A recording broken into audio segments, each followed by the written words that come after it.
Comrade Shankar Kakade यांना विनंती करतो की त्यांनी असे आमचे प्रमुख पाहुणे ज्यांच्या हस्ते प्रकाशन होणार आहे ते ज्येष्ठ साहित्यिक सुनील कुमार वळके सर यांचं स्वागत करावं. जयंत पिठारी यांना मी विनंती करतो की त्यांनी या पुस्तकांचे लेखक असलेले देवदत्त कुरळेकर यांचं स्वागत करावं. आनंदराव चौगुले साहेब असतील तरी यापुढं त्यांना मी विनंती करतो की कॉम्रेड चंद्रकांत यादव यांचं त्यांनी पुस्तक देऊन स्वागत करावं. राजू खदरेंच्या राजेंद्र खदरे या कार्यक्रमाचे अध्यक्ष आणि आमचे महाराष्ट्र अंधश्रद्धा निर्मूलन समितीच्या कोल्हापूर जिल्ह्याचे अध्यक्ष माननीय प्राचार्य डॉक्टर विलासराव पवार सर यांचं स्वागत राजू खदरे यांनी करावं. आमचे कार्यकर्ते असलेले आणि विद्यार्थी असतील शिक्षक मुख्याध्यापक आत्ताच आलेले आहेत चांगलेच आहेत, त्यांना मी विनंती करतो की आमच्या कुरळेकर वहिनींचं स्वागत त्यांनी करावं.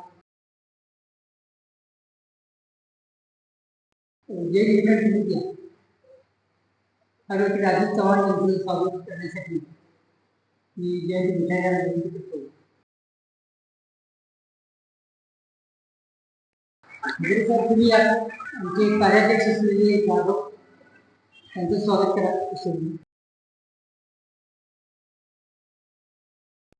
छत्रपती शिवाजी महाराज, महात्मा ज्योतिबा फुले, राजर्षी छत्रपती शाहू महाराज, डॉक्टर बाबासाहेब आंबेडकर, अण्णाभाऊ साठे, त्याचप्रमाणे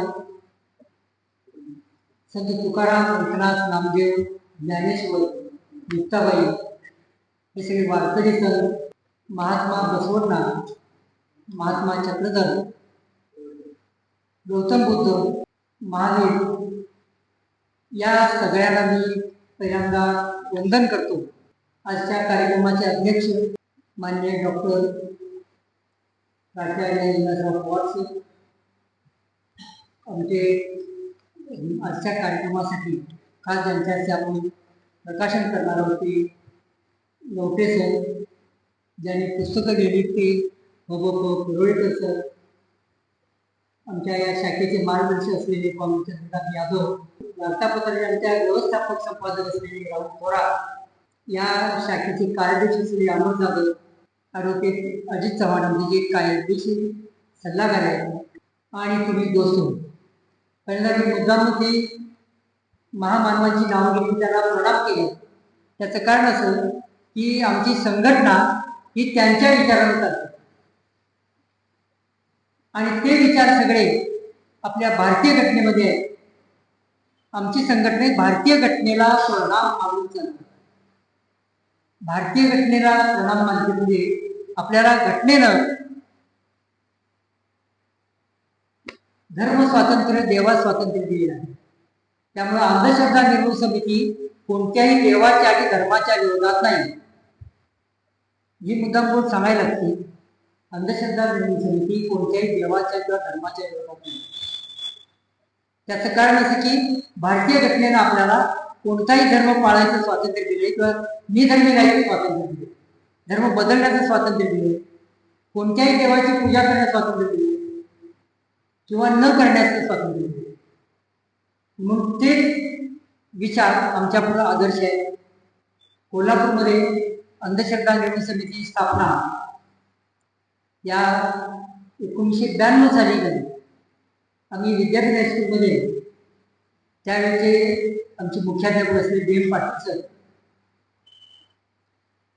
ते आणि आमचे इतर सहकारी शिक्षक यांनी एकत्रितपणे विचार केला आणि कोल्हापूरमध्ये अंधश्रद्धा निर्मूलन समितीची स्थापना करायची. त्याचं कारण असं की शिक्षकांना हा एक विषय महत्वाचा होता. कुणालाही पुरस्कारासाठी अर्ज करायचा असेल, मग ते जिल्हा असू दे, राज्य असू दे, राष्ट्रीय असू दे, त्यांना हा एक मुद्दा असायचा आणि लोकांच्या काही माहिती असायची नाही. जी माहिती हवं शिक्षकांकडे विचारत असावा म्हणून आम्ही त्या विचाराने कोल्हापूरात स्थापना केली. विद्यापीठ हायस्कूलमध्ये 17 नंबर खोलीमध्ये याची स्थापना झाली, त्यासाठी 2 दिवसाचं शिबिर घ्यावं लागत होतं. संघटनेचा नियम होता. मग आमच्या मुख्याध्यापकांनी आमचे सगळे शिक्षक सांगितले हे आमचे कार्यकर्ते, आणि ते सगळे बसले 2 दिवस. 2 दिवस त्यांच्या पुढं वेगवेगळ्या कार्यकर्त्यांनी आमच्या प्रमुख लेक्चर केले. त्यामध्ये कुमार मनपे सर, ओंकार पाटील सर नावाचे होते कार्यकर्ते, राजू देशपांडे होते. आणि त्यावेळी आम्हाला कोल्हापूरमध्ये असणारे आमचे रवींद्र धर्माधिकारी आले होते. त्यांनी त्याचा तुमच्या खाण्यापिण्याचा आणि फोटोग्राफीचा वगैरे जो काय खर्च येत होता तो त्यांनी केला आणि इथं स्थापना झाली. सुरुवातीला आम्ही आमचे मुख्याध्यापक तेच अध्यक्ष जिल्ह्याचे म्हणायचे आणि सेक्रेटरी मी, आणि आमचे इतर कार्यकर्ते आहेत सगळ्यात आले नाही, त्यातले काही जण निवडणूक सुद्धा झाले.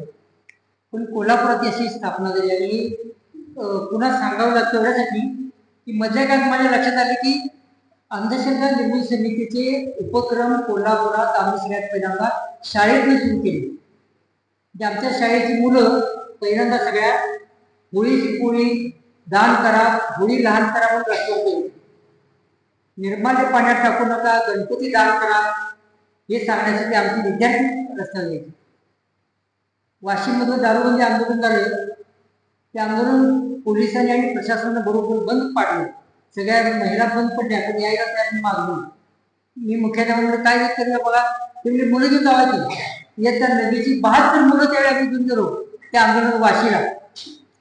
2 ऑक्टोबरला भर पावसात पोलिसांनी दाबी दाखवून महिलांना घरात बसवलं होतं. त्या 2-3 महिला शिल्लक होत्या, पण आमचे शिक्षक 4, त्यात स्वामी sir, Shaikh sir, Vijay Patil sir यात आहेत नाही, परीक्षक आहेत तर यांचे पण आले दिसत नाही. म्हणजे त्यावेळी शाळा आमची अशा पद्धतीने या कामात होती. आमच्या शनिवार रविवार तिथं शाळेत काम करायचं आणि हे काम करायचं. पण अलीकडच्या काळामध्ये बऱ्याचशा लोकांनी नवीन इतिहास द्यायला सुरुवात केली आणि म्हणून आम्हाला एक मुद्दा आता परत सांगायची पडली.